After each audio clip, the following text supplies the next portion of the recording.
So, how do I say this? Demisexual and graysexual people aren't asexual. I'd rather keep it real with ya. Hey guys, it's me, Minu, back with another video. See, I'm trying to make my hair work. I don't know what's going on with it because it's trying to fly over this side too, and I want everything to just go to one side. I don't know. Hello, Sadie. Please do not disturb. Okay. But yeah, so I wanted to talk about something that I've been thinking about. Now, please, this is a discourse, this is a conversation.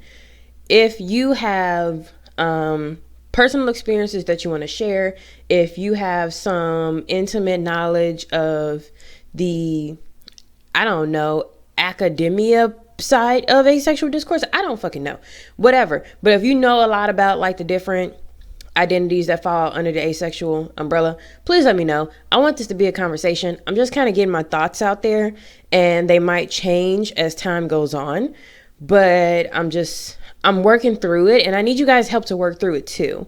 So, and I said what I said at the beginning of the video to see how many of you guys are going to actually like watch the video and how many of you guys are going to like, you know, just see that little snippet at the beginning and then be like, fuck you, Minu. I don't know how many of y'all gonna actually do that, but some of y'all do. I've noticed some people in my comments be like, and you said this in the first 5 seconds of the video and I got a problem with it. And I be like, bruh, you need to watch the video though.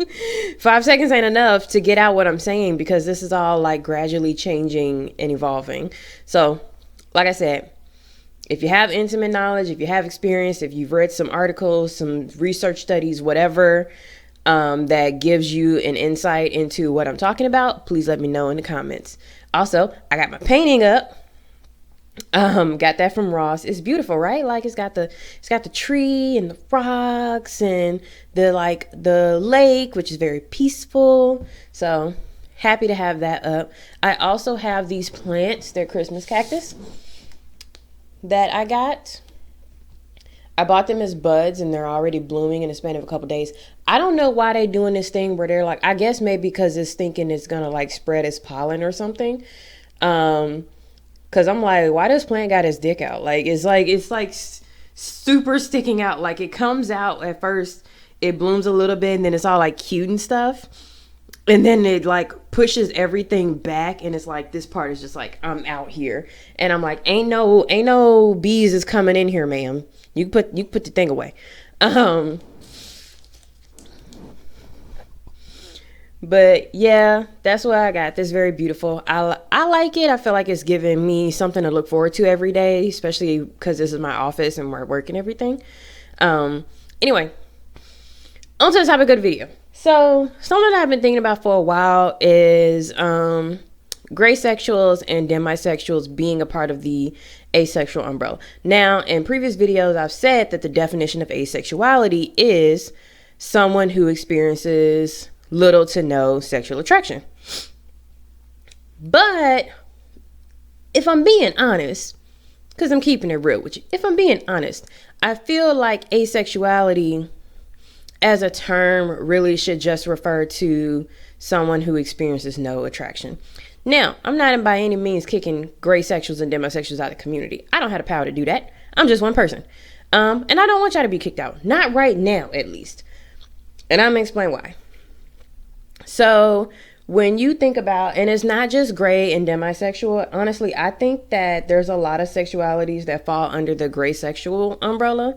I'm just going to go through a list of these. So we got things like ace flux, ace spike, fictosexual, phrasexual, lithosexual, reciprosexual, agosexual, apotheosexual.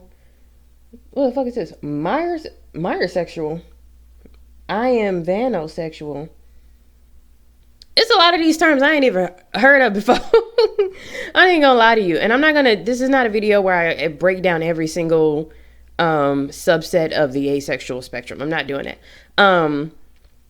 But when it comes to demisexuals and graysexuals, it's always made me think, you know, or even like the fictosexuals, I'm thinking if I got that right, ficto is the people who are attracted to fictional characters only.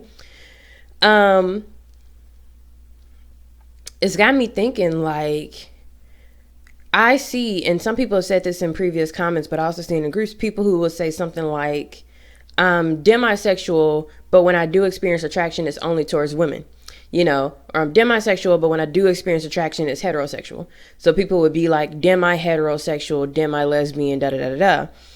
And something about that made me start thinking, like, because somebody actually said this in one of my comments recently. For a long time, some people would say that asexual people were a part of the pansexual spectrum, because pansexuals like everybody and asexuals like nobody. And I could see how that would make sense to them. I still kind of believe asexual is its own thing. But when it comes to demisexuals being, they have to have like a specific bond with someone, I'm just going to break it down one at a time. Sadie, ma'am, do you need some? Sadie, get out the video. Get out the video. What do you have? Eye burgers. Go over there, baby. So demisexuals can only experience attraction when they have like a strong bond with a person. But when you experience attraction, it is only towards people of the opposite or the same gender as you. It starts to make me think that something else is going on there. Because if your attraction is purely based off of the bond, there wouldn't be like a gender component to it. You know what I mean? Like, at the most, like, I think if you like are like pure demisexual, just like what we think that is, what we define that as, then honestly, you could be attracted to anyone as long as you're able to have a strong bond with them. But if you are saying, I can only become attracted to women as a woman when I have a strong bond towards them, but when I have a strong bond towards men, I have no attraction to them, some of that starts to get a little muddy. Some of that starts to like be going off in my head like, this person clearly has a preference for one gender over the other. Whereas when you're thinking about asexuality, there's no preference, you know what I mean? Like, there's like romantic attraction and stuff like that. And I had to talk about that in another video. Because I'm really trying to work through this demisexual, graysexual thing. And so you have this preference, but it's being treated as like its own orientation, or its own orientation under the asexual spectrum. And then I got to thinking, because we can't control who we're sexually attracted to. That's been a huge thing, right? If you have a sexual orientation that you feel fits you, that you feel seen when you use it, as long as no one thinks it's offensive, then people use it, right? Because I used to say I was sapiosexual when I was in like high school or whatever, because I didn't feel attracted to anyone. And I thought it was just because maybe I wanted to be around like smarter people, or maybe I wanted to date someone who I felt was smarter than me. So then I felt like, oh, maybe I'm attracted to intelligence instead of just appearance or something like that. But then people told me like, oh, sapiosexual is offensive because it's ableist. I don't fully know how it's ableist. I can imagine, depending on the person's idea of what intelligence is, how that can be offensive or ableist. But how do you know if someone who, whatever their understanding of intelligence is, they can only experience sexual attraction when they are around someone who has that level of intelligence by their definition? How do you know that's not real versus someone who is only attracted to someone if they have a special bond with them? And then how do you define a special bond? You know what I mean? And then I started thinking about, okay, take that one out. Say, because a lot of people argue over sexual attraction to specific races. And they say, well, if you're only sexually attracted to your race, that's fine. But if you're only sexually attracted to other races, but you exclude certain races, that's offensive. And I'm just like, I'm not super sure where's the line. But here's an example, right? Say you're a short sexual. You are only sexually attracted to short people. And by short people, I mean like they got to be under 5 feet tall, right? That's the only time you experience sexual attraction. And someone might say that's offensive to, the short people or people with dwarfism or, all of that stuff. But how do you know that that person isn't telling the truth? Like, how do you know that that person legitimately only experiences sexual attraction to people who are short, who are under a certain height? Same if they're only attracted to tall people. How do you know that that's not, how do you know the difference between it being something like a preference where it's like, oh, I could be sexually attracted to all men, but I particularly like guys who are short or tall, versus I only feel sexual attraction to people who are of a certain height. Or I only experience sexual attraction to a man who is below a certain height. How do you know for sure that that's not true? You don't, because that comes down to, and I spoke about this in another video, people's personal experience. And it seems like if no one deems it offensive, then it becomes a legitimate sexual orientation. But then if someone deems it offensive, then it becomes a sexual preference.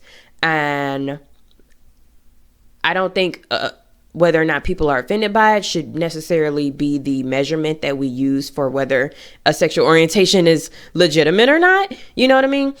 So when I'm thinking about demisexual people and how some of them say, or even graysexual people, how some of them say, when I experience sexual attraction, it is purely heterosexual. It is purely homosexual. And I'm just like, aren't you then? Y'all got to bear with me for a second, okay? Because I know you're going to be like, that's what the church be saying. That's what the exclusionary people be saying. That's the gay people. Like, give me a minute. If you say you are a graysexual or demisexual, but when you do experience sexual attraction, you only experience it as heterosexual attraction, wouldn't that mean that you're straight, but you're like gray heterosexual, you're demi-heterosexual? Now, the issue with that is these people are often excluded and they don't fully identify with the heterosexual label. That's why they come under the asexual umbrella, because they don't fit what the standard feelings of attraction is. I get that. Ain't nobody trying to kick you out the group. I'm not trying to kick you out the group. Not now. But when it comes to graysexuality, demisexuality, fictosexuality, all of these other versions that are under the asexual umbrella, they feel like less of a sexual orientation and more of like how you experience attraction.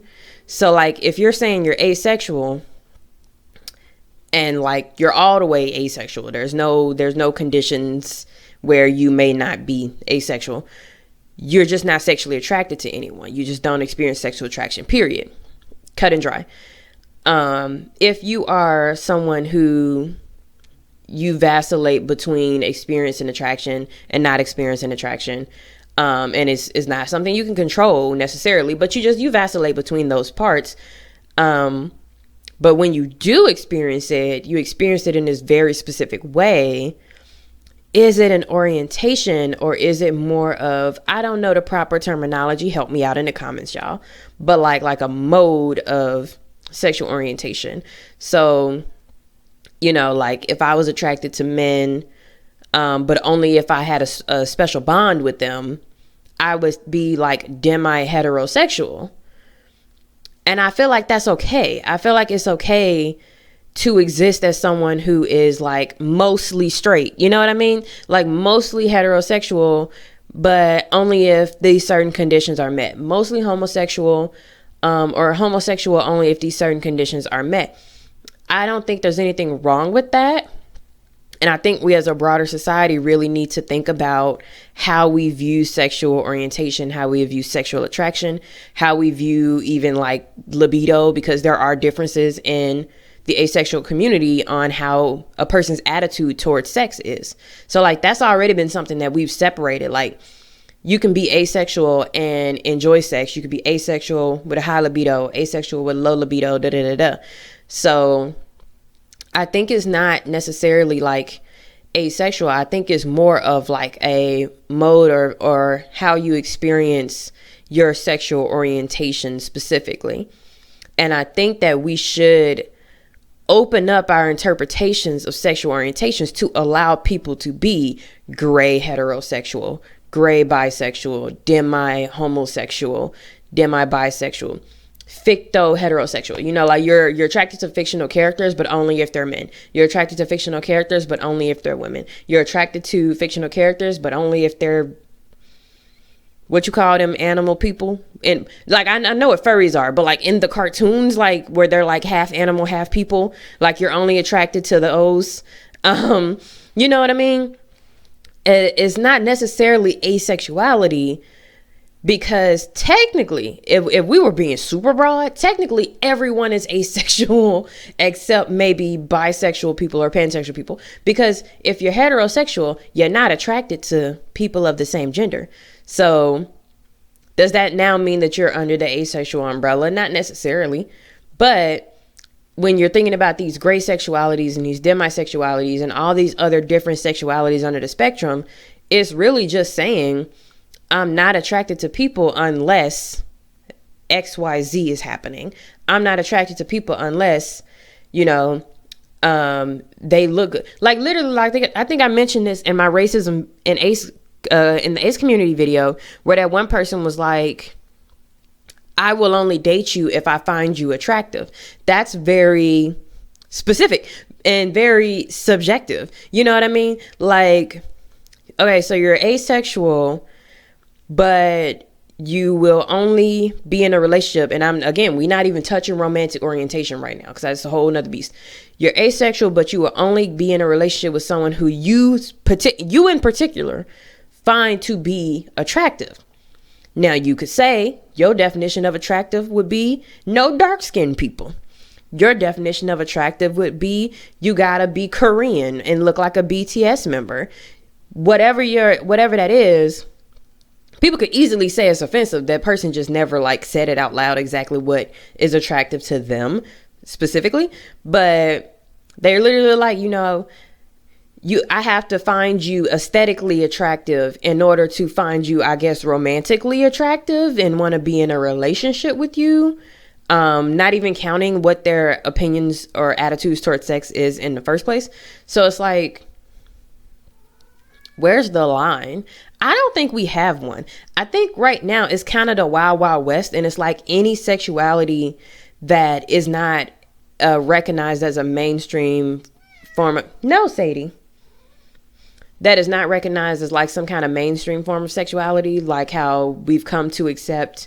well, not we. I ain't got nothing to do with it. But like how the LGBT community has come to accept, in some ways, pansexuals.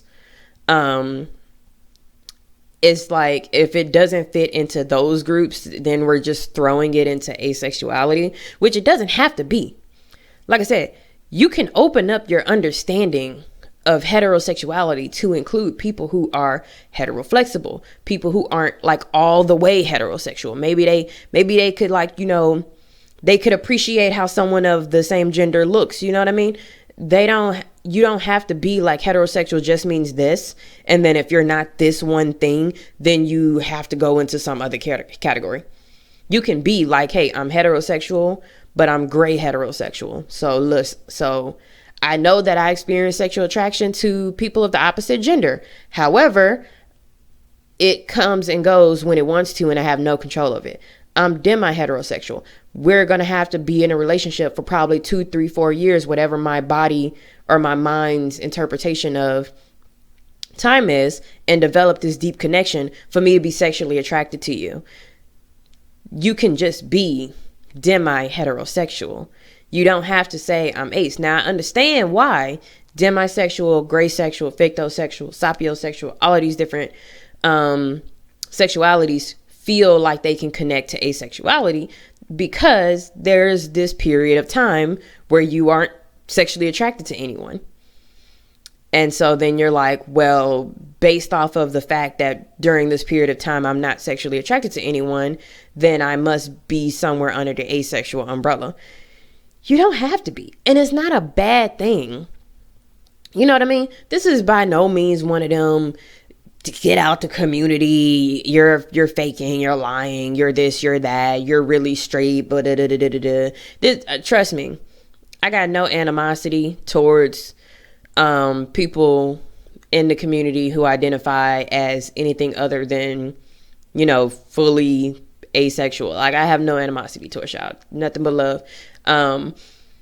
But I think that it is doing you a disservice to say that you are asexual when in reality you are gray heterosexual, gray homosexual, demi-pansexual, all of these things. Like, when certain conditions have to be met for you to experience sexual attraction, so you know for sure you're going to experience sexual attraction, it doesn't really ring asexual to me. It rings that there is a broad spectrum for every single orientation that we have listed out there, and you fit somewhere on those, and that's okay.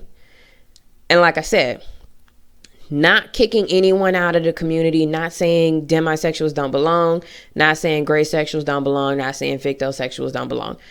If the community helps you feel seen and heard and you like the people there, you're always welcome. The asexual community is very welcoming to everybody.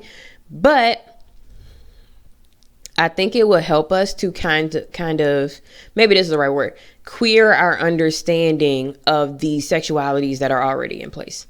Because like I said, if someone comes out and says they're only attracted to people who are over 6 feet and they are incapable of experiencing attraction to people who are under 6 feet,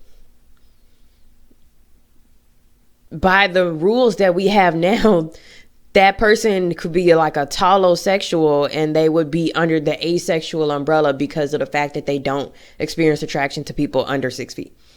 By the definitions that we're going by now, because little to no sexual attraction, that line in the definition can get real muddy real fast, because anyone can fit into that, especially people who confuse libido with attraction.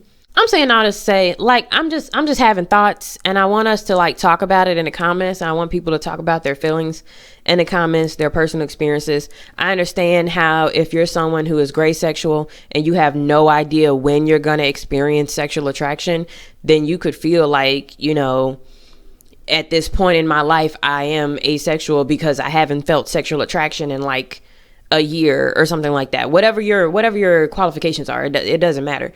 But it's okay if you at a certain points in time identify with asexual people, but also I think you're doing yourself a disservice by classifying yourself as asexual when in reality you could just be gray heterosexual or demi-heterosexual or ficto heterosexual. Again, not gatekeeping, not kicking anyone out the group, just wanting us to kind of open our understandings or queer our understandings of the sexualities as they exist now and see how we can, make those more clear. Because I don't think that there are a few, I do not believe that there are many people in the world who are like 100% heterosexual. I don't believe that. I think the majority of people have some form or somewhere on a spectrum. And I think that we need to give people space to explore those spectrums so that a demi or gray heterosexual person can feel recognized and respected amongst the heterosexual community, or a demi or gray homosexual can feel recognized and respected amongst the broader homosexual community and not be ostracized or kicked out to where they have to come to the asexual community just to find a place to feel welcome. You know what I mean? Just because we're welcoming, it feels like y'all are coming to us, which is okay. And we'll give you the support that you need in your time of need. But I think that we should really change how we think about all of the others. And I'll have to make a whole separate video on romantic orientation because that one gets really muddy too. But yeah, I think that asexuality doesn't really have to be an umbrella term. I think asexuality can really just be people who don't experience sexual attraction. And then anyone else who does experience sexual attraction, I think that you can list yourself as like your primary attraction, which would be hetero, homo, bi, pan, whatever, and then add on to it, but it's a gray attraction. So I don't experience it all the time. I think that works better. But I understand some people might be offended by that. So if you want to talk about it, we can talk about it in the comments. I'm very respectful to people, so I actually be respectful to me in the comments. It is a conversation. We are having a discourse. Let's work this shit out, because I think we're making things more confusing than they have to be. So yeah, that's all I want to say. I just kind of want to get those thoughts out. They might sound all over the place and weird. I didn't really plan a lot because I'm just thinking about it, and I want to see what you guys think about it too. Especially those of you who've commented in other videos and told me about like your experiences on the Graysexual or the Demisexual spectrum. I want to hear you guys' thoughts and feelings. Some of you may feel like you wish you could just be accepted by XYZ community. And some of you may feel like, no, I want to be considered ace. But let me just hear what y'all personal experiences are. Because for me, I've never experienced sexual attraction ever. I don't even know what that feels like or what it's supposed to feel like. So I'm literally speaking from the perspective of someone who has never experienced sexual attraction.